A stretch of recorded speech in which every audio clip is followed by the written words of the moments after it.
Hello, Cancer, Sun, Moon, Rising, and Venus signs. Kamusta kayo? Sana po nasa mabuti kayong kalagayan. Welcome back po sa Star Tarot. At kung bago kayo rito, welcome din po kayo. Please subscribe, like, share my videos, and leave me a comment kung nakaresonate po kayo. So, first card ni Cancer, transformation. So, merong pagbabagong mangyayari. May mga pagbabagong magaganap sa buhay ninyo around this time. And this is really a beautiful change kasi kung nakikita ninyo, napakaganda ng card, napaka-vibrant. So, most likely, ganun din ang magiging epekto ng mga pagbabagong ito sa buhay mo. 'Di ba? We also have life purpose. Wow. Cancer. So, siguro ang iba sa inyo dito kaya magbabago ang inyong sitwasyon, kaya may mga adjustments na gagawin ang iba sa inyo because you will be starting to live your purpose. Baka alam niyo na find out niyo na kung ano yung purpose ninyo sa buhay, and maybe you are changing the course of your life kasi papunta na kayo ngayon, no, sa pagsisimula sa pag ano ninyo, pag carry out ng life purpose ninyo. So which is really good. Kasi ang sarap, Cancer, ang sarap pag na ang sarap ng buhay, no? When you started living your purpose, ay nako, sobrang sobrang walang kasing saya, walang kasing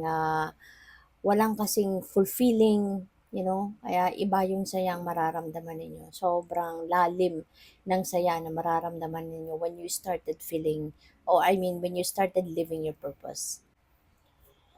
So, we have new beginnings. Ayan. So, mukhang magkakaano talaga to. Magkaka interconnected ito, no? Meron kayong pagbagong gagawin because maybe it's about time na for you to start your life purpose, and of course, yung new beginning na to is related to this, kasi sa transformation, kapag may nagbabago, ibig sabihin, old energies will be out and you are going to welcome new energies. Merong mga old patterns na tatanggalin, may mga old ways na tatanggalin, merong mga isasarang pinto kayo sa buhay ninyo because you are ready to start a new beginning. You are about to start, to enter a new portal sa buhay. Kaya, good for you. And for others of you, o pwedeng yan ay yung new beginning na to could be the start of you living your purpose, or this could be starting a new life, na po pwedeng hindi naman pagka-carry out pa ng life purpose. So, this could be a different thing. But yes, marami, no, ang pwedeng magbago sa buhay mo, maraming sisimulan, no, maaaring hindi lang ito bagong trabaho, hindi lang ito bagong negosyo, but could be pwedeng within yourself, no, maaaring meron ka ding babaguhin sa sarili mo. So, what else? We have good luck. Wow, ang swerte mo, Cancer. Mababalot ka din ngayon ng swerte. So, kaya din siguro mababago ang inyong sitwasyon because yung swerte paparating. So, talagang marami ang pwede ritong magbago. Marami yung pwede mong uh, magabagong gagawin, no, sa buhay with the good luck energy. Maraming blessings ang dadating. Maaring swerte ito sa pera, swerte sa relationship, swerte sa paghahanap ng trabaho, swerte sa negosyo. It could be anything. Okay? It could be anything. So, tignan natin kung ano pa ang ganap for Cancer. And by the way, maraming salamat muna for subscribing to my channel. And if you haven't subscribed yet, subscribe na kayo. And also, maraming salamat din for not skipping the ads. Malaking bagay po yan sa akin. And also, please click the join button sa baba ng video kung gusto niyo na mag-join kayo sa membership. So, we have passion, burning with life's passion. So, feeling ko you are going to be very passionate about kung ano man itong mga pagbabagong gagawin mo sa buhay. Maybe you're going to be passionate about this new things that you're going to start, no? Sa buhay mo with the new beginning energy. So, excited kayo, no? You will be filled with excitement and the determination, no? Dito sa mga bago ninyong gagawin sa buhay.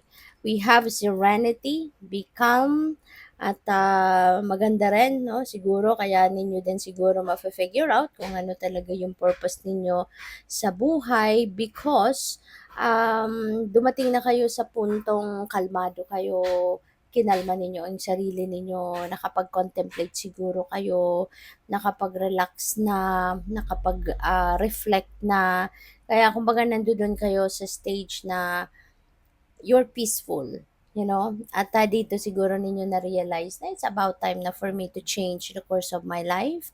The opportunities are out there. So, might as well, i-embrace ko to at simulan ko nang i-carry out kung ano yung purpose ko sa buhay. No? So, what else? We have patience through the darkness to the light. Ayan. So, feeling ko dito, you waited for so long for these new beginnings to happen. Maaring matagal kayong nagpasensya, matagal kayong nagantay, matagal kayong nagano, nag um, nagpasensya, talaga for these things to happen. So, tama talaga, di ba, ang kasabihan na good things come to those who wait. Kung marunong kang magantay, marunong kang magpasensya, marunong kang mag-surrender at magtiwala sa universe, talagang mapupunta ka sa sitwasyon na talagang masasabi mong worth, 'di ba? Worth it. Masasabi mong worth waiting talaga. So, and feeling ko, yun ang may mga kaganapan sa buhay mo sa ngayon na ganun ang sitwasyon, no? Na ma-appreciate mo ng bongga talaga yung pag-antay mo, yung pagpasensya mo, 'di ba? Kasi magbubunga ng sobrang ganda, sobrang sarap, no, ng magiging pakiramdam ninyo dahil dito sa ginawa ninyong pagpasensya at pag-aantay. So we have awareness. Ayan, look beyond what you see. Okay? Huwag lang kayong mag-settle, no, sa kung ano lang yung nakikita ninyo. Do not just settle sa kung ano yung naoobserbahan ninyo, but you know what, maging ano ka na lang, maging aware ka. Kasi kung ano man itong mga siguro mga signs, mga symbols, mga synchronicities na maaaring nakikita ninyo, those are guidance para sa iyo, 'di ba? Kaya ano ka, maging observant ka at tignan mo, obserbahan mo mabuti. Alright, kung ano ang mga nangyayari. So, good luck sa iyo. Thank you for watching. Love and light. Namaste.